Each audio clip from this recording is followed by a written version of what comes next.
बिस्मिल्लाहिर्रहमानिर्रहीम। अस्सलाम वालेकुम। मैं शजीउल्लाह फिरासत, आप देख रहे हैं नेशनल और इंटरनेशनल न्यूज पर मुश्तमिल 4 टीवी का खुसूसी खबरनामा। दुनिया भर से यानी खबरें आपकी नजर से। लोकसभा इलेक्शंस के दिलचस्प नतीजे सामने आए हैं।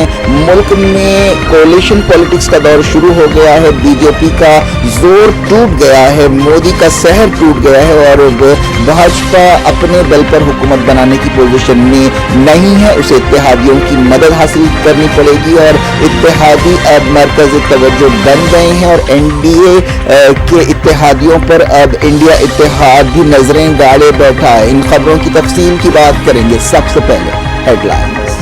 क्या आप अपने घर के बड़े बुजुर्ग के जोड़ों के दर्द से परेशान हैं? बिना ऑपरेशन के शर्तिया इलाज, बिना साइड इफेक्ट के plasma injection, PRP stem cell के जरिए 100% ट्रीटमेंट। 18 साल तजुर्बेकार डॉक्टर्स जिन्होंने अब तक 10,000 से ज्यादा के पेशेंट्स का दर्द दूर कर चुके हैं। हाइजीनिक माहौल में तमाम तर लेटेस्ट इक्विपमेंट इकोनॉमिकल प्राइस में मरीज बहुत मुतमईन होके जाते हैं। तो आज ही तशरीफ लाएं और अपने जोड़ों के दर्द से निजात पाएं। Elite spine and pain management centre, Manikonda and Chaitanyapuri circle, Dilsukhnagar, Hyderabad.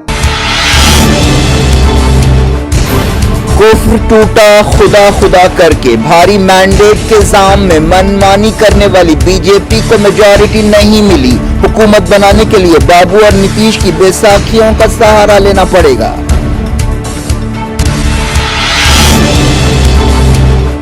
Congress की सीटें दुगनी। अखिलेश यूपी में छा गए। ममता ने जाफरानी सैलाब का रुख मोड़ दिया।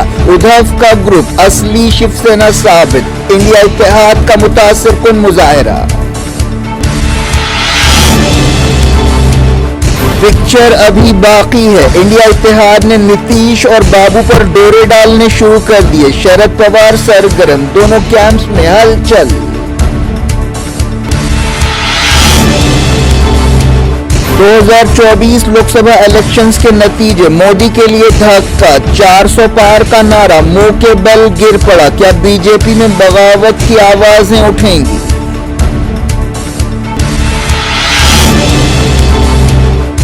मुल्क में कोalition पॉलिटिक्स का दौर वापस। कई रियासतों में इलाकाई जमातों का शानदार मुजाहरा। हुकूमत साजी में अहम रोल होगा।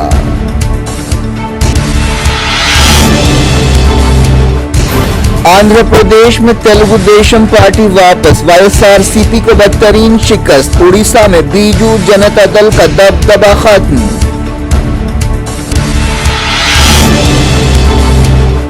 राहुल गांधी रायबरेली और वायनाड से जीत गए। गांधी खानदान के वफादार किशोरी लाल शर्मा ने स्मृति ईरानी को पछाड़ दिया। यूसुफ पठान अधीर रंजन चौधरी को हराकर जायंट किलर बन गए। असदुद्दीन ओवैसी रिकॉर्ड मार्जिन से जीत गए। सिकंदराबाद से किशन रेड्डी फातेह। तेलंगाना में बीजेपी ने बीआरएस की जगह ले ली।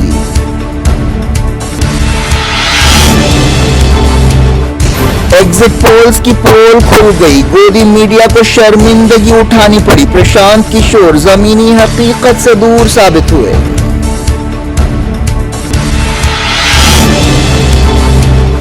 मिले जुले फैसले से शेयर मार्केट में भूचाल। सेंसेक्स और निफ्टी में 4 साल की सबसे बड़ी गिरावट।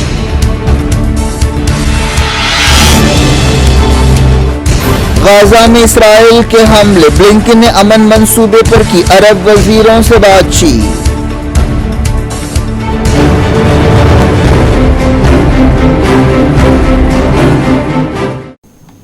हेडलाइंस आपने देखी। अब खबरों की तफसील की तरफ आपको लिए चलते हैं। कुफ्र टूटा खुदा खुदा करके। लोकसभा इलेक्शंस के नतीजे सामने आ गए हैं और बीजेपी अपने बल पर मेजॉरिटी से काफी दूर है, लेकिन इत्तेहादी पार्टियों के साथ वो हुकूमत बनाने के लिए दरकार 272 के हिस्से को पार कर चुकी है। लेकिन ऐसा मालूम होता है कि पिक्चर अभी बाकी है, क्योंकि ऐसे इशारे मिल रहे हैं कि इंडिया इत्तेहाद के लीडर्स बीजेपी इत्तेहादियों नीतीश कुमार और चंद्रबाबू नायडू पर डोरे डाल रहे हैं, जिन्होंने अपनी अपनी रियासतों बिहार और आंध्र प्रदेश में अच्छा मुजाहरा किया है। अगर ये इत्तेहादी बीजेपी का साथ छोड़ देते हैं तो एनडीए का हुकूमत बनाना मुश्किल हो जाएगा। मुल्क के तारीखी इलेक्शंस में बीजेपी और मोदी की ताकत का भरम टूट गया है और एग्जिट पोल्स गलत साबित हुए हैं, जिन नतीजों से बीजेपी की हामी गोदी मीडिया को भी सुबकी उठानी पड़ी है और एक नामनहाद सेफोलॉजिस्ट प्रशांत किशोर को भी मुंह की खानी पड़ी है, जिन्होंने दावा किया था कि बीजेपी 2019 में हासिल 303 सीटों से ज्यादा सीटें हासिल करेगी। बीजेपी 250 के हिस्से से भी पीछे है और अब उसे हुकूमत बनाने के लिए तेलुगु देशम पार्टी और जेडीयू की बैसाखियों का सहारा लेना पड़ेगा। नीतीश कुमार ने अंदाजों के बरखिलाफ बिहार में अच्छा मुजाहरा किया। चंद्रबाबू नायडू की तेलुगु देशम पार्टी ने आंध्र प्रदेश में न सिर्फ ज्यादातर लोकसभा सीटें जीती हैं, बल्कि पार्टी 5 साल बाद रियासत में फिर से हुकूमत बना रही है और जगन मोहन रेड्डी की वाईएसआर कांग्रेस पार्टी को शिकस्त हो गई है। मुल्क की 2 बड़ी रियासतों उत्तर प्रदेश और महाराष्ट्र ने अमलन बीजेपी और एनडीए को रद्द कर दिया। उत्तर प्रदेश में इंडिया इत्तेहाद का मुजाहरा जबरदस्त रहा, जहां समाजवादी पार्टी के अखिलेश यादव और कांग्रेस के राहुल गांधी की जोड़ी काम कर गई। उत्तर प्रदेश में इंडिया इत्तेहाद ने बीजेपी को जबरदस्त धक्का लगाया, जिसने पिछले लोकसभा इलेक्शंस में अकेले 62 सीटें हासिल की थीं। उसे इस मर्तबा 20 से ज्यादा सीटों का नुकसान उठाना पड़ा। महाराष्ट्र में जहां बीजेपी खासतौर पर पार्टी के चाणक्य अमित शाह ने 2 अहम मकामी जमातों एनसीपी और शिवसेना में फूट डाली थी, अब अवाम ने उनका मुंहतोड़ जवाब दिया है। 2024 की इस लड़ाई में उद्धव ठाकरे फातेह रहे और उनकी क़यादत में शिवसेना यूबीटी, एनसीपी, एसपी और कांग्रेस के महाविकास अघाड़ी ने बीजेपी की क़यादत वाले महायुति और यानी एनडीए को पछाड़ दिया और अवाम ने अमलन उद्धव ठाकरे की शिवसेना को असली शिवसेना सुनाने का सर्टिफिकेट जारी किया। यही बात शरद पवार की एनसीपी के लिए कही जा सकती है। बीजेपी ने शिवसेना में एकनाथ शिंदे और एनसीपी में अजित पवार के जरिए बगावत कराई थी।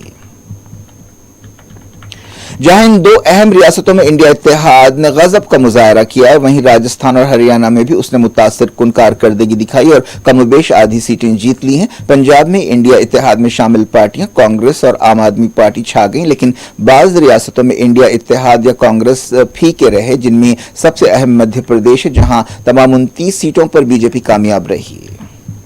तमिलनाडु में डीएमके इत्तेहाद और केरला में कांग्रेस की क़यादत वाले यूडीएफ इत्तेहाद का दबदबा रहा। ये दोनों इंडिया इत्तेहाद में शामिल है और लाख दावों के बावजूद बीजेपी साउथ इंडिया की इन रियासतों में अपना असर नहीं छोड़ सकी। कर्नाटक में अवाम का फैसला मिला जुला रहा। यही बात तेलंगाना के ताल्लुक से कही जा सकती है, जहां बीजेपी ने अमलन चंद्रशेखर राव की बीआरएस की जगह ले ली। दिल्ली में मुकाबला बीजेपी के हक में एकतरफा रहा। झारखंड में अवाम का फैसला मिला जुला रहा, लेकिन बीजेपी वहां पर कांग्रेस और जेएमएम इत्तेहाद से कुछ आगे रही। आसाम में भी ऐसे ही नतीजे रहे। 2024 के लोकसभा इलेक्शंस के असल हीरोज की बात की जाए तो इसमें एक अहम नाम ममता बनर्जी का है, जिन्होंने बीजेपी की लाख कोशिशों, प्रोपेगेंडे और पूरी ताकत झोंक देने के बावजूद जाफरानी सैलाब को कामयाबी से रोका, बल्कि 2019 के इलेक्शंस में हासिल किए गए मकाम से भी उसे नीचे धकेल दिया। ये इलेक्शंस बिलाशुबा नरेंद्र मोदी और बीजेपी के लिए एक धक्का है। बीजेपी ने लोकसभा इलेक्शन से पहले अब की बार 400 पार का नारा दिया था, लेकिन 400 पार तो दूर की बात है, वो 300 पार नहीं हुई और हुकूमत बनाने के लिए उसे जद्दोजहद का सामना है। 2024 के अवामी फैसले ने मोदी का सहर तोड़ दिया है। अगर वो एनडीए इत्तेहादियों के साथ मिलकर हुकूमत बनाने में कामयाब भी होते हैं तो वो एक मिली जुली हुकूमत होगी जो बैसाखियों के सहारे पर टिकी होगी और वैसी मनमानी नहीं की जा सकेगी जैसी 2014 और 2024 के दरमियान भारी मैंडेट के जाम में की गई थी। ऐसे इम्कानात भी हैं कि अब जाफरानी कैंप में मोदी की क़यादत पर सवाल उठने लगेंगे, क्योंकि ये इलेक्शंस बीजेपी और इंडिया इत्तेहाद के दरमियान नहीं बल्कि मोदी और इंडिया इत्तेहाद के दरमियान थे। हद तो यह है कि बीजेपी के मैनिफेस्टो में जो वादे किए गए थे उन्हें मोदी की गारंटियों का नाम दिया गया था। इस तरह बीजेपी की ताकत में कमी के लिए अगर कोई जिम्मेदार है तो वो सिर्फ नरेंद्र मोदी है और इसके लिए उन्हें अखलाकी जिम्मेदारी कबूल करनी चाहिए, क्योंकि ये नतीजे उनकी अखलाकी शिकस्त है। 2024 के इलेक्शंस में जो सबसे क्लियर पैगाम गया है वो ये है कि मुल्क में कोलिशन पॉलिटिक्स का दौर फिर से शुरू हो गया और ये शायद मुल्क के लिए एक बहुत अच्छी बात है, क्योंकि पिछले 10 साल में हमने भारी मैंडेट की नुकसानदेह कारस्तानियों को देखा है। अब हुकूमत चाहे किसी की भी बने लेकिन कोई मनमानी नहीं कर सकेगा और चेक एंड बैलेंस का एक सिस्टम होगा। इंडिया में 1989 यानी 1989 से 2014 तक मिलीजुली हुकूमतों का दौर रहा। नरसिम्हा राव और वाजपेयी ने कामयाबी से मिलीजुली हुकूमतें चलाई थीं और अपना टर्म पूरा किया था। नतीजों से यह नतीजा भी निकाला जा सकता है कि 2024 के मैंडेट में मुल्क की जमहूरियत और दस्तूर को बचा लिया गया। मोदी अगर अपने इत्तेहादियों के साथ मिलकर तीसरी बार वजीर आजम बनते हैं तो वो मुल्क के पहले प्राइम मिनिस्टर पंडित जवाहरलाल नेहरू के बाद ऐसे पहले वजीर आजम होंगे जिन्हें मुसलसल तीसरी मियाद हासिल होगी। 2019 के लोकसभा इलेक्शंस में एनडीए को जुमला 352 और सिर्फ बीजेपी को 303 सीटें हासिल हुई थी, जबकि 2024 के नंबर्स कुछ और ही कहानी कह रहे हैं। इनमें 60 से ज्यादा सीटों का फर्क आया है। लोकसभा इलेक्शंस के नतीजे आने के साथ ही सियासी सरगर्मियां शुरू हो गई हैं। जहां इंडिया इत्तेहाद नीतीश और बाबू पर डोरे डाल रहा है, वहीं बीजेपी कैंप में भी हलचल है। मालूम हुआ कि इंडिया इत्तेहाद ने जेडीयू के नीतीश कुमार को डिप्टी प्राइम मिनिस्टर के ओहदे की पेशकश की है। यह भी मालूम हुआ कि शरद पवार शख्सी तौर पर चंद्रबाबू नायडू से बातचीत कर रहे हैं। पिछले 10 वर्षों में शायद ही ऐसा कोई लीडर या पार्टी हो जिसे बीजेपी हुकूमत ने नहीं सताया हो। इन हालात में कोई अजब नहीं है कि इलेक्शन से पहले किए गए इत्तेहाद इलेक्शंस के बाद भी कायम रहे। 2024 के इलेक्शंस में अमलन बाज पार्टियों का सफाया हो गया, जिनमें तेलंगाना की बीआरएस, उत्तर प्रदेश की बहुजन समाज पार्टी, महाराष्ट्र में शिवसेना शिंदे ग्रुप और एनसीपी शरद पवार ग्रुप शामिल है।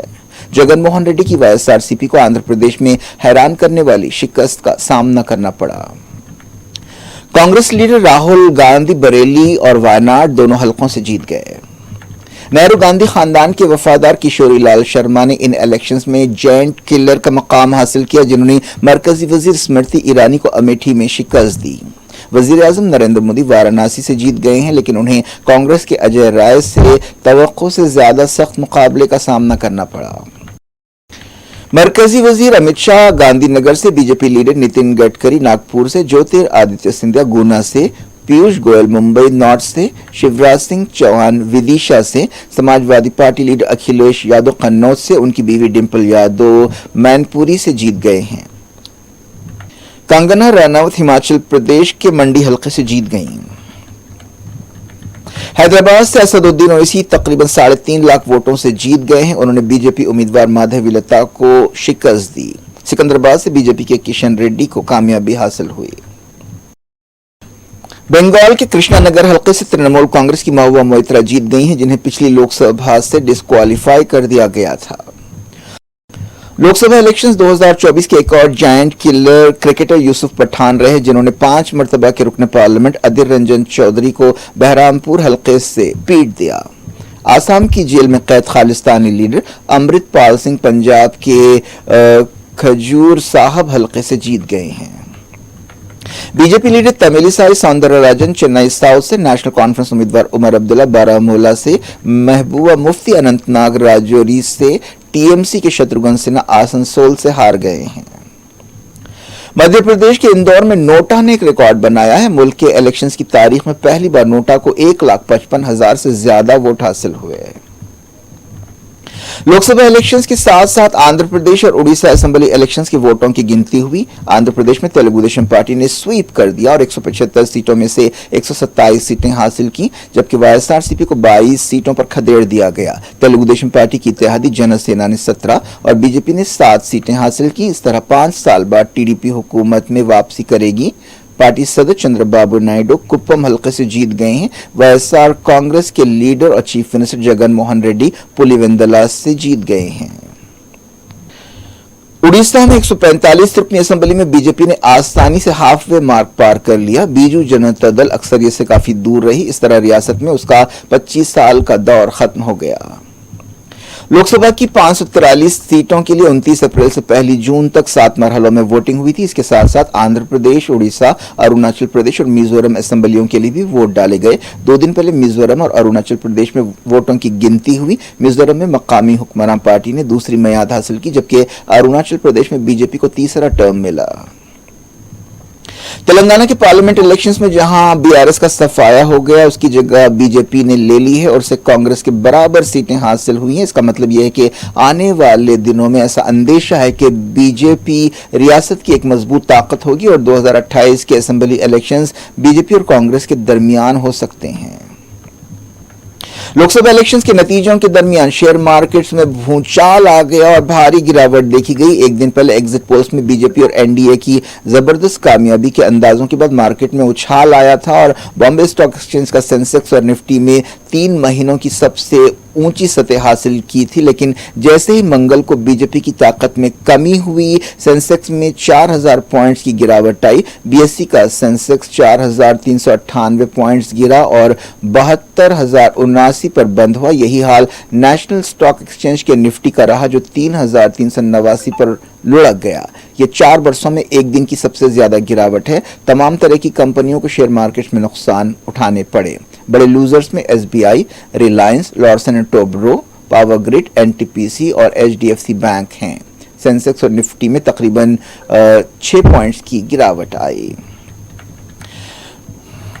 गाजा में इसराइल के हमले जारी हैं। दीर अल-बला इलाके में भयानक बमबारी की गई। सेंट्रल गाजा के दीर अल-बला में बेघर फलस्तीनियों के एक शेल्टर होम के करीब एक गाड़ी को निशाना बनाया गया। इस हमले में कम से कम 8 फलस्तीनी जाँ बहक हुए।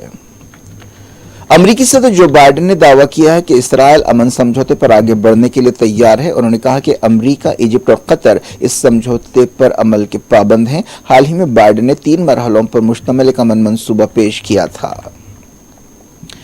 अरब फॉरेन मिनिस्टर्स ने कहा कि अमेरिका की तजवीज़ को संजीदगी से लेना चाहिए और उस पर काम करना जरूरी है। अमेरिका के secretary of state Antony Blinken ने अरब वजीरों से बातचीत करते हुए मंसूबे की तफसीलात पेश की। इस मौके पर अरब वजीरों ने कहा कि इसराइली जारहियत को रोकना और इंसानी सानहे को खत्म करना जरूरी है। क्या कुछ हो रहा है आपकी दुनिया में? आखिर में हेडलाइंस दुनिया से एक बार फिर देखते हैं। क्या आप अपने घर के बड़े बुजुर्ग के जोड़ों के दर्द से परेशान हैं? बिना ऑपरेशन के शर्तिया इलाज, बिना साइड इफेक्ट के plasma injection, PRP stem cell के जरिए 100% ट्रीटमेंट, 18 साल तजुर्बेकार डॉक्टर्स जिन्होंने अब तक 10,000 से ज्यादा के पेशेंट्स का दर्द दूर कर चुके हैं। हाइजीनिक माहौल में तमाम तर लेटेस्ट इक्विपमेंट इकोनॉमिकल प्राइस में मरीज बहुत मुतमईन होके जाते हैं। तो आज ही तशरीफ लाएं और अपने जोड़ों के दर्द से निजात पाएं। Elite spine and pain management centre, Manikonda and Chaitanyapuri circle, Dilsukhnagar, Hyderabad. कुफ्र टूटा खुदा खुदा करके। भारी मैंडेट के जाम में मनमानी करने वाली बीजेपी को मेजॉरिटी नहीं मिली। हुकूमत बनाने के लिए बाबू और नीतीश की बैसाखियों का सहारा लेना पड़ेगा।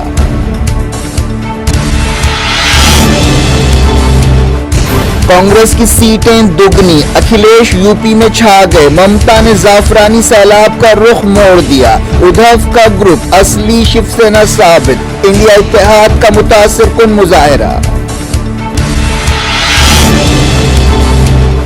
पिक्चर अभी बाकी है। इंडिया इत्तेहाद ने नीतीश और बाबू पर डोरे डालने शुरू कर दिए। शरद पवार सरगर्म। दोनों कैंप्स में हलचल।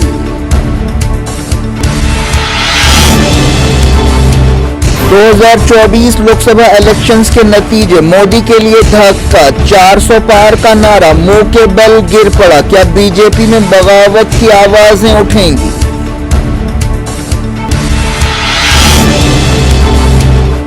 मुल्क में कोलिशन पॉलिटिक्स का दौर वापस। कई रियासतों में इलाकाई जमातों का शानदार मुजाहरा। हुकूमत साजी में अहम रोल होगा।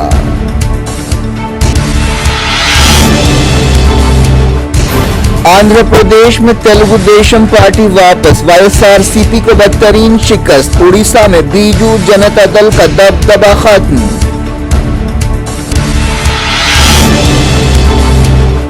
राहुल गांधी रायबरेली और वायनाड से जीत गए। गांधी खानदान के वफादार किशोरी लाल शर्मा ने स्मृति ईरानी को पछाड़ दिया। यूसुफ पठान अधीर रंजन चौधरी को हराकर जैंट किलर बन गए।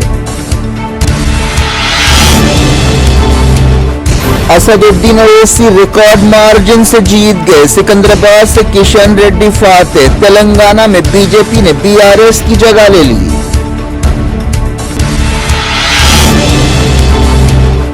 एग्जिट पोल्स की पोल खुल गई। गोदी मीडिया को शर्मिंदगी उठानी पड़ी। प्रशांत किशोर जमीनी हकीकत से दूर साबित हुए।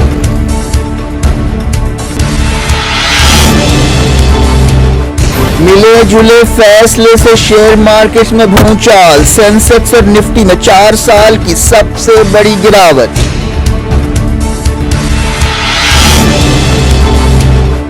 गाजा में इसराइल के हमले। ब्लिंकन ने अमन मंसूबे पर की अरब वजीरों से बातचीत।